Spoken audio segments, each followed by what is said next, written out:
ஒருத்தன் ஒரு மாசமா பெரியார பத்தி அவதூறுகளை மேடையா ஏறி பக்கிரமா வாந்தி எடுத்துக்கிட்டு இருக்கான்.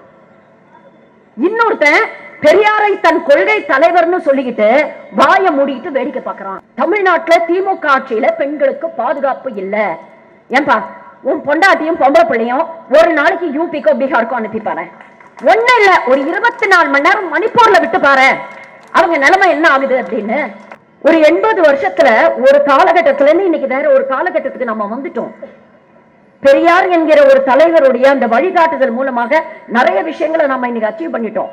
பெண்கள் கல்வியில சிறந்து விளங்குறாங்க. தமிழ்நாட்டில தான் விமன் ஒர்க் ஃபோர்ஸ் ரொம்ப அதிகமா இருக்கு. பிஹெச்டி படிச்ச பெண்கள் தமிழ்நாட்டில தான் அதிகமா இருக்கிறாங்க. கிராஸ் என்ரோல்மெண்ட் ரேஷியோ தமிழ்நாட்டில தான் அதிகமா இருக்கு. பள்ளிக்கூடத்துக்கு போகாத ஒரு குழந்தைய தமிழ்நாட்டில நீங்க காட்ட முடியுமா? அப்போ இந்த சங்கிகள் எதை வைத்து நம்மளை ஒடுக்கினாங்களோ, எதை மறுத்து நம்மளை ஒடுக்கினாங்களோ, அதே ஆயுதத்தை கையில் எடுத்தார் பெரியார். இன்னைக்கு அது மூலமா ஒரு அளவுக்கு நாம சாதிச்சிட்டோம். ஆனா இது போதுமா? இந்த பயணம் இங்க முடிவடைஞ்சிருச்சா இல்ல இன்னும் நமக்கு இலக்குகள் இருக்கா அப்படின்னு கேட்டா இன்னும் இலக்குகள் இருக்கு. இன்னைக்குதான் வட மாநிலங்கள்ல பெண் கல்வியை பத்தி பேசுறாங்க. பேட்டி பச்சாவ் பேட்டி படாவ்னு இப்ப பேசிட்டு இருக்காங்க. நாம இங்க கல்வியை கொடுத்து முடிச்சிட்டோம். இன்னும் அடுத்த ஸ்டெப்புக்கு போய் இன்னைக்கு அரசியல் அதிகாரத்தையும் கொடுக்கிறோம். 11 மேயர்கள் தமிழ்நாட்டுல. இது எவ்வளவு பெரிய விஷயம். எவ்வளவு தொழில் முனைவோர் இன்னைக்கு பெண்கள் இருக்கிறாங்க தமிழ்நாட்டுல. அப்ப அடுத்த கட்டத்துக்கு நம்ம பயணம் செஞ்சுட்டு இருக்கிறோம். அப்ப இந்த அடுத்த கட்டத்துக்கு சக்சஸ்ஃபுல்லா பயணம் செஞ்சு அடுத்த இலக்கை நாம போய் எட்டணும்னா அதற்கு இருக்கக்கூடிய ஒரே தடை நீங்க என்னன்னு பாத்தீங்கன்னா இந்த சங்கி கூட்டம் பண்ணக்கூடிய மார்க்கெட்டிங் வேலை தான். மூட நம்பிக்கைகளை வச்சு இன்னமும் நம்மள பின்னுக்கு இழுத்துட்டு இருக்காங்க. இன்னைக்கு நிறைய பெண்கள் படிச்சிருக்காங்க. ஆனா அந்த காலத்துல நம்ம படிக்கல. மூட நம்பிக்கைகளை நம்பணும். நம்ம இன்னைக்கு படிச்சுட்டும் அதே தாங்க பெரும்பாலான பெண்கள் செஞ்சிட்டு இருக்காங்க. இது எவ்வளவு பெரிய வேதனை தரக்கூடிய விஷயம். பெரியார் அவர்கள் சொல்றாரு, ஒரு சமூகம் முன்னேறணும்னா அந்த சமூகத்தில் இருக்கக்கூடிய பெண்கள் முன்னேறணும் அப்படின்னு சொல்றாரு.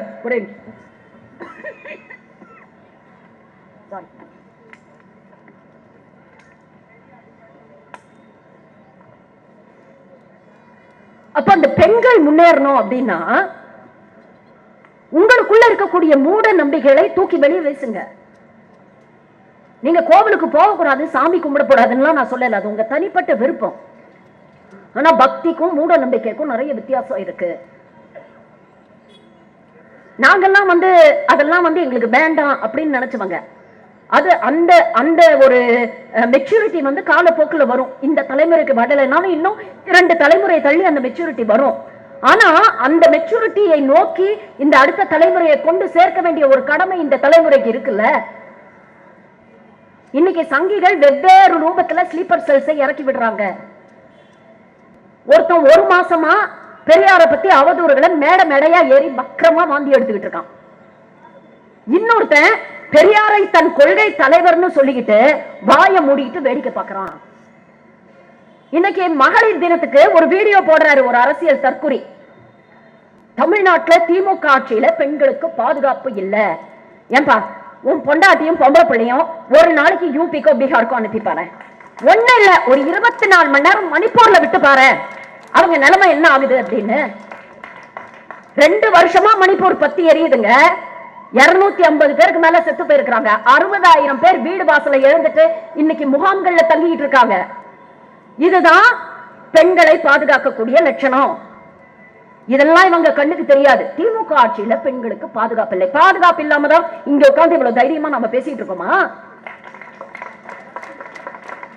இப்படிப்பட்ட அரசியல் தற்கொலைகளை டிசைனா இறக்குவாங்க. இனி வரக்கூடிய ஒரு வருஷம், அதுவும் தேர்தல் நெருங்க இது போன்ற தற்கொலைகள் நிறைய பேர் வருவாங்க. நிறைய ஸ்லீப்பர் செல்ஸ் வருவாங்க. பொய்களை வதந்திகளை பரப்பக்கூடியவர் நிறைய பேர் வருவாங்க. அப்ப நமக்கெல்லாம் ஒரு கடமை இருக்கு.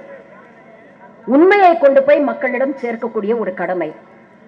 இன்னைக்கு எத்தனையோ பேர் வாழ்க்கையில இன்னும் முன்னேறாம நிறைய பேர் வெயிட் பண்ணிட்டு இருக்காங்க. சாதி, மதம், மொழி இதெல்லாத்தையும் தாண்டி யாராவது ஒருத்தர் நமக்கு கை கொடுத்து தூக்கி விட மாட்டாங்களா அப்படிங்கிற ஒரு ஆர்வத்தோடையும் அந்த கையை பிடிச்சிட்டு நாம மேல வந்துடலாம் அப்படிங்கிற உறுதியோடையும் நிறைய பேர் காத்துக்கிட்டு இருக்காங்க. அப்படிப்பட்டவர்களுக்கு நாம ஒரு கைத்தடியா இருக்கிறது தான் இந்த காலகட்டத்தில் நாம செய்ய வேண்டிய கடமை. கொஞ்ச நாள் முன்னால ஐயா பெரியாருடைய ஒரு கைத்தடியை கிஃப்டா கொடுத்தாரு முதல்வருக்கு.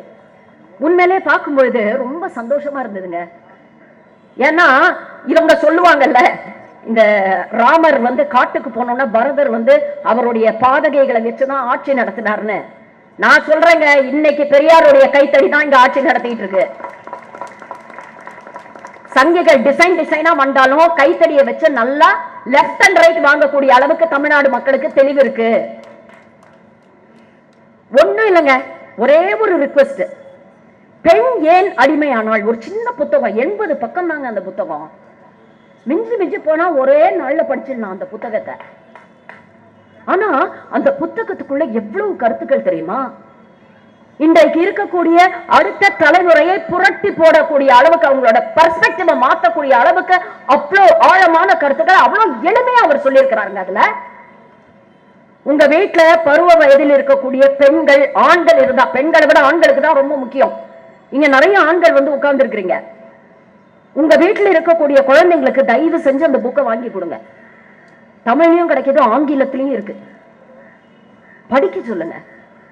படிச்சாதான் தமிழ்நாடு எப்பேற்பட்ட ஒரு வரலாறை கடந்து வந்திருக்கிறது, எப்பேற்பட்ட கஷ்டங்களை, எப்பேற்பட்ட ஒடுக்குமுறைகளை, எப்பேற்பட்ட உரிமை மீறல்களை கடந்து இன்னைக்கு நாம வெற்றி நட போட்டுக்கிட்டு இருக்கோம் அப்படிங்கிறது தெரியும். பெரியார் எதையெல்லாம் கனவாக கண்டாரோ அதற்கெல்லாம் அரசியல் வடிவம் கொடுத்தார் முத்தமிழறிஞர் டாக்டர் கலைஞர். 1 கிலோமீட்டருக்கு ஒரு ஆரம்ப பள்ளி, 3 கிலோமீட்டருக்கு ஒரு நடுநிலை பள்ளி, 5 கிலோமீட்டருக்கு ஒரு உயர்நிலை பள்ளி, மாவட்டத்துக்கு ஒரு மருத்துவக் கல்லூரி, ஒரு பொறியியல் கல்லூரி, ஒரு ஆர்ட்ஸ் காலேஜ். ஆனா இன்னைக்கு இந்த சங்கி கூட்டம் என்ன பண்ணிட்டு இருக்கு தெரியுமா? கடந்த 10 நாள்ல மட்டும் ராஜஸ்தான் மாநிலத்துல 420 பள்ளிக்கூடங்களை இழுத்து மூடி இருக்கிறாங்க. இதுல 190 ஆரம்ப பள்ளிகளும் 260 உயர்கல்வி பள்ளிகளும். கேட்டா என்ன காரணம் தெரியுமா சொல்றாங்க? ஸ்கூலுக்கு பசங்க வரமாட்டேங்கிறாங்க. ஸ்கூலுக்கு பசங்க வரமாட்டேங்கிறாங்கன்னா ஒரு அரசுடைய கடமை என்ன? ஏன் அந்த பசங்க வரமாட்டேங்கிறாங்க? அவங்களுக்கு என்ன பிரச்சனை? எப்படி அந்த பசங்களை வரவழைச்சு அவங்களுக்கு கல்வி கற்றுக் கொடுக்கணும் அப்படிங்கறத யோசிக்கணும்ல ஒரு அரசு. அதை விட்டுட்டு பள்ளிகளை இழுத்து மூடுகிறார்கள். இதனால் பாதிக்கப்பட போறது யாருன்னு பாத்தீங்கன்னா முதல்ல பெண்கள் தான். எல்லா சமூகத்தை சேர்ந்த பெண்கள் தான் முதல்ல பாதிக்கப்படுவாங்க. இந்த பள்ளிக்கூடத்தை மூடிட்டாங்க, இன்னும் ஒரு கிலோமீட்டர் தள்ளி அடுத்த பள்ளிக்கூடம், நீ எல்லாம் அவ்வளவு தூரம் எல்லாம் போய் படிக்க வேண்டாம் அப்படின்னு முதல்ல பெண்களை தான் வீட்டுல உட்கார வைப்பாங்க. அடுத்தது பாதிக்கப்பட போது பட்டியலின சமூகத்தர், ஆதிவாசிகள், சிறுபான்மையினர். இப்ப மீண்டும் கல்வி என்ற ஆயுதத்தை இந்த சங்கி கூட்டம் கையில எடுத்திருக்கு. மும்மொழி கொள்கை, தேசிய கல்விக் கொள்கைன்னு இங்க சீன் போட்டுட்டு இருக்காங்க. நான் கேட்கிறேன், உண்மையிலேயே டாக்டர் தமிழிசை, அண்ணாமலை போன்றவர்களாம் கொஞ்சமாவது வெக்கம், மானம், சூடு, சொரணை ஏதாவது இருக்கா? தமிழ்நாட்டுல தானே படிச்சீங்க, தமிழ்நாடு பாடத்திட்டத்துல தானே படிச்சு பெருமையா உங்க பேருக்கு முன்னால ஒரு டாக்டர்னு போட்டுக்கிறீங்க, இல்ல உங்க பேருக்கு பின்னால ஐபிஎஸ் போட்டுக்கிறீங்க. எங்க இருந்து வந்தது அந்த பட்டம்? இந்த அரசு கொடுத்த பட்டம் தானே. அப்புறம் எப்படி இருமொழி கல்விக்கு எதிராக உங்களால பேச முடியுது? இப்படி சுயமரியாதை அடகு வைக்கக்கூடிய கூட்டம் தான் இன்னைக்கு கொக்கரிச்சுக்கிட்டு இருக்கு. 2024 நாங்க ஆட்சிக்கு ஒட்டு மொத்தத்தையும் மாத்துவோம் அப்படின்னு. அவங்களுக்கு தக்க பதிலடி நாம கொடுக்க வேண்டாமா? அதனாலதான் சொல்றேன், இன்னைக்கும் பெரியார் தேவைப்படுறாரு. நாம ஒவ்வொருத்தர் மனசுலயும் பெரியார் இருக்கிறாரு. நாம ஒவ்வொருத்தரும் கேட்கக்கூடிய கேள்விகளில் பெரியார் இருக்கிறார். நாம ஒவ்வொருத்தரும் நம்ம உரிமைக்காக பேசக்கூடிய பேச்சில் பெரியார் நிற்கிறார். அதனால தொடர்ந்து வாயை தொடர்ந்து பேசுங்க, கேள்விகள் கேளுங்க. அதைத்தானே நமக்கு ஒரு சொத்தா விட்டுட்டு போயிருக்கிறாரு. கல்வியை கொடுத்துட்டேன், கேள்விகளை கேளுங்கள், உங்களுக்கு பதில திருப்தி இருந்தா மட்டும் அதை ஏற்றுக்கொள்ளுங்கள். ஒரு மேடையில் அவர் பேசுற வீடியோ இன்னைக்கு காலையில தான் பார்த்துட்டு வந்தேன். நிறைய பெரிய பெரிய அறிஞர்கள்லாம் பேசிட்டு கடைசியில தந்தை பெரியார் பேசுறாரு. வந்தோடனே ஃபர்ஸ்ட் என்ன தெரியுமா சொல்றாரு? நிறைய பேர் பேசிட்டாங்க, இப்ப நான் பேச போறேன், அவங்க சொன்ன நிறைய கருத்துக்கள் இருக்கு, இப்ப நான் சொல்ல போற கருத்துக்களும் இருக்கு, இதெல்லாம் அப்படியே ஏத்துக்காதீங்க, இதெல்லாம் வீட்டுல போட்டு அசை போட்டு பார்த்துட்டு உங்களுக்கு எது சரின்னு படுதோ அதை ஏத்துக்காங்க. ஒரு தலைவராக தைரியமா மேடையில் அப்படி பேச முடியுமா? அப்போ தன்னுடைய கருத்தியல்ல எந்த அளவுக்கு தெளிவும் கன்விக்ஷனும் இருந்தா ஒரு தலைவராக அப்படி பேச முடியும்? அவ ஏன் வந்து ஒரு ஆக்டிவ் அரசியலுக்கு ஏன் வரலன்னு நினைக்கிறீங்க? இவ்வளவு சீர்திருத்தங்கள் பேசிய பெரியார் ஒரு ஆக்டிவ் அரசியலுக்கு வந்திருந்தா ஒரு சிறந்த தலைவரா இருந்திருக்க முடியும்ல. ஆனா அதுக்கு பின்னால் ஒரு காரணம் இருக்கு. யாராவது யோசிச்சு பாத்தீங்களா? நம்ம சமூகத்துல அரசியல் ஜனநாயகம், சமூக ஜனநாயகம்னு ரெண்டு விஷயங்கள் இருக்கு. அரசியல் ஜனநாயகத்தை கட்டுப்படுத்துவது நம்ம நாட்டுடைய அரசியல் அமைப்பு சட்டம். ஆனா சமூக ஜனநாயகத்தை கட்டுப்படுத்துவது மனுஸ்மிருதி. இன்னமும் பல இடங்கள்ல அறிவிக்கப்படாத ஒரு சட்டமாக மனுஸ்மிருதி தான் இருந்துகிட்டு இருக்கு. காலங்காலமாக இதில் இருக்கக்கூடிய கோட்பாடுகளை பின்பற்ற வேண்டும், பின்பற்றலைன்னா அதுக்கு கடுமையான தண்டனைகள்னு சொல்லி தலைமுறை தலைமுறையா இந்த மூட நம்பிக்கைகளை நம்ம மனசுக்குள்ள நம்ம மூளைக்குள்ள இன்ஜெக்ஷன் மாதிரி போட்டு ஏத்தி விட்டு இருக்காங்க. அப்ப இதை வேற இருக்கணும்னா நீங்க அரசியல் ஜனநாயகத்தை பாத்துக்கங்க, நான் சமூக ஜனநாயகத்தை பாத்துக்கிறேன். வடிவேல் சொன்ன மாதிரி பில்டிங் ஸ்ட்ராங்கா இருந்து பிரயோஜனம் இல்லை, பேஸ்மெண்ட் வீக்கா இருந்ததுன்னா சில செய்யப்பட்டு வராது. அப்ப பேஸ்மெண்ட்டை நான் பாத்துக்கிறேன், பேஸ்மெண்ட்டை நான் ஸ்ட்ராங்கா போடுறேன், பில்டிங் நீ ஜாம் ஜாம்னு கட்டு அப்படின்னு சொன்னாரு பெரியார். இன்னைக்கு அப்படிப்பட்ட ஒரு எஃகு கோட்டையை தான் இன்னைக்கு தமிழ்நாடு அரசு கட்டி நிக்கிறது. தைரியமா தில்லா நிக்கிறோம், உன்னால ஆனதை பாரு, 2026 பாக்குறோம் அப்படின்னு நிக்கிறோம். இதற்கு காரணம் தந்தை பெரியார். ஒவ்வொரு நாளும் நாம சாப்பிடக்கூடிய ஒவ்வொரு பருக்கையும், நாம படிக்கக்கூடிய ஒவ்வொரு வார்த்தையும், நாம பேசக்கூடிய ஒவ்வொரு சொல்லும் இன்னைக்கு பெரியார் நமக்கு போட்ட பிச்சை. பிச்சைன்னு சொல்லலாம், தப்பு இல்லை, பெரியவர் தான், அவர் நமக்கு தந்தை மாதிரி தான். உண்மையிலே ரொம்ப சந்தோஷமா இருக்கு, தமிழ்நாட்டுல பிறந்தேன் அப்படின்னு நான் ரொம்ப பெருமைப்படுறேன்.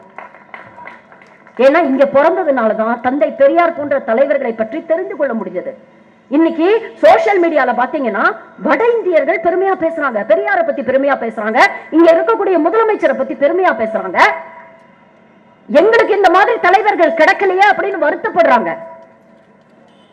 அப்படிப்பட்ட ஒரு அரசியல் சித்தாந்தத்தை, ஒரு ஸ்ட்ராங் சித்தாந்தத்தை இன்னைக்கு உருவாக்கி கொடுத்துட்டு போயிருக்கிறாரு. அதை பேணி பாதுகாப்பது ஒவ்வொரு தமிழனின் கடமை.